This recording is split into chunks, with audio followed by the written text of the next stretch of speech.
My dear students and my dear friends, welcome to my channel. Today our topic is Once Upon a Time. This poem is written by Gabriel Okara. प्यारे बच्चों, आज हम इस poem के छोटे questions, comprehension type questions करेंगे और इस पोइम का सेंट्रल आइडिया थीम भी करेंगे। प्यारे बच्चों, जो कॉम्प्रीहेंशन क्वेश्चंस हैं या शॉर्ट क्वेश्चंस हैं वो आपके एग्ज़ाम्स में आते हैं और आजकल तो बखूबी पूछे जा रहे हैं। सो इसको मेरी जो है वीडियो को कम से कम 2-3 बार ज़रूर सुनें और फिर उसको अपनी कॉपी पर लिख लें। Here is the question. First question is, how did the people laugh in old days? How do they laugh now? अब लोग कैसे हंसते हैं और पुराने समय में लोग कैसे हंसते थे। प्यारे बच्चों, ये पोइम कंपैरिजन है कि जो पुराने ज़माने में लोग कितने सरल, सादा और स्पष्टवादी होते थे और अब उन्होंने कैसे मुखौटे पहन ली हैं कि वो हंस भी नहीं सकते, मुस्कुरा भी नहीं ढंग से सकते। तो क्या है पहला क्वेश्चन कि पुराने ज़माने में लोग कैसे हंसते थे और अब कैसे हंसते हैं। People laugh from the heart in golden days. लोग दिल से हंसते थे, फुहारे छूटते थे उनकी हंसी के। और अब they laugh only from teeth now, और अब वो दांतों से ही हंसते हैं, दिल से नहीं हंसते। Question number 2, how do their eyes look now? कैसे उनकी आंखें कैसे लगती हैं। उनकी आंखों में न कोई भावना है, बिल्कुल जो है ठंडी हैं, उनमें न कोई इमोशंस हैं। People's eyes look cold and without any feeling. बिना किसी भावना के उनकी आंखें लगती हैं, उनमें कोई भावना नहीं है, कोई जोश व खरोश नहीं है। How do the people shake their hands now? आजकल लोग एक दूसरे से हाथ कैसे मिलाते हैं। यहाँ पे हाथ मिलाने को बच्चों हम मित्रता कह सकते हैं, सद्भावना कह सकते हैं, आपस में जो है भाईचारा कह सकते हैं। ठीक है, तो ये सभी चीज़ें वो कैसे करता है आज का व्यक्ति। Without heart and warmth the people shake their hands now. बिना किसी जोश व खरोश के, बिना किसी दिल की गहरी भावनाओं से लोग एक दूसरे से हाथ मिलाते हैं। सदाचार ही रह गया बस। लेकिन एक चीज़ दूसरी वो क्या देखते हैं, but they feel the pockets of the others with other hand. जब वो हाथ मिलाते हैं तो वो दूसरे आदमी की पॉकेट को में हाथ डालते हैं, दूसरी उसकी जेब को महसूस करते हैं। मतलब कि जिस आदमी से मैं मित्रता कर रहा हूँ, जिस आदमी से हाथ मिला रहा हूँ, उस आदमी की आर्थिक स्थिति क्या है, उसके पास कितना पैसा है, उसके पास कितना रसूख है, उस व्यक्ति की क्या पोजीशन है, तभी वो दोस्ती करते हैं या हाथ मिलाते हैं। Do the people really invite others to their home? सचमुच में लोग दूसरों को अपने घर में इनवाइट करते हैं? No, there is only formality in it.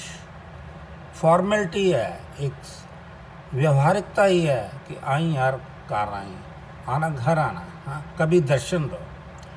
Poet finds the door shuts on him the third times.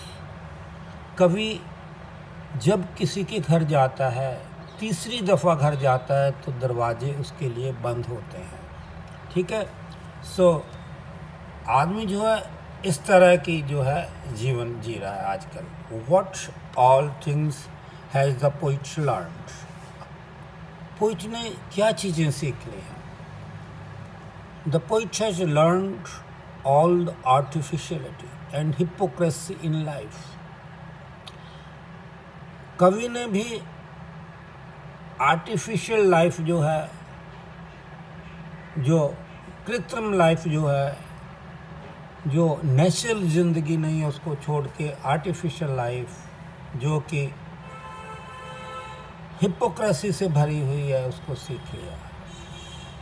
Hypocrisy कहते हैं जब आप ऊपर से कुछ और है, नीचे से कुछ और है, यू चीट अदर्स, हाँ जी, for your gain. What is a portrait smile?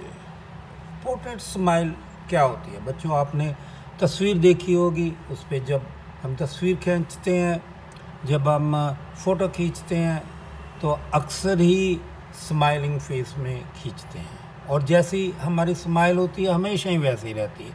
जब मर्जी उस पिक्चर को, पोर्ट्रेट को, फ़ोटो को आप देख लीजिए। तो फिक्स्ड, इसका मतलब वहाँ पे स्माइल क्या है? फिक्स्ड है, that is artificial one, same on all occasions, और हर ओकेजन पे वैसे ही वो रहती है। What is a cocktail face? Cocktail बच्चों पार्टी होती है, कॉकटेल पार्टी, ठीक है। तो it is a face worn on a party. जब हम किसी पार्टी में जाते हैं तो एक अजीब तरह का एक आर्टिफिशियल मखौटा पहन के चले जाते हैं, जो हम नहीं होते वो बन के जाते हैं। Here is the central idea of the point. People now believe hypocrisy is the best policy. Cheat, फ्रेब, धोखा, ये जो है बेस्ट पॉलिसी है, लोगों ने इसमें विश्वास करना शुरू कर दिया। Now they don't believe honesty is the best policy, honest dealing is the best policy. ऐसा नहीं सोचते। क्या सोचते हैं?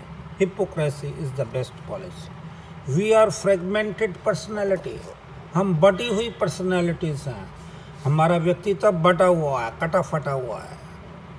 लिविंग आर्टिफिशियल लाइफ, कृत्रिम जिंदगी जी रहे हैं, आर्टिफिशियल जी रहे हैं, नेचुरल नहीं जी रहे। We have artificial smile, laughter and tears. हमारे जो आंसू भी हैं वो भी घड़ियाल जैसे हैं, मगरमच्छी आंसू हैं, और हंसी जो है वो भी हमारी कृत्रिम है, बनावटी है। Without heart and warmth people shake their hands now.